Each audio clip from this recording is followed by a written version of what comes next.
Hello नमस्कार, आप लोग का स्वागत है अमित यादव फैजाबादी चैनल पर। लीजिए आप लोग के बीच में आ गया अंकुश राजा का एक बहुत बड़ा हाई लेवल गाना, जो कि DRES म्यूजिक चैनल पर से इस गाने को सुबह में 6:30 बजे रिलीज किया जा रहा है जी।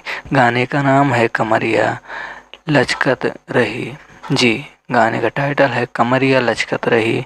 6:30 बजे DRES म्यूजिक चैनल पर से इसका वीडियो रिलीज होगा जी। सिंगर अंकुश राजा और शिल्पी राज ने इस गाने को गाया है जी। बहुत ही बड़ा हाई लेवल का ये गाना है।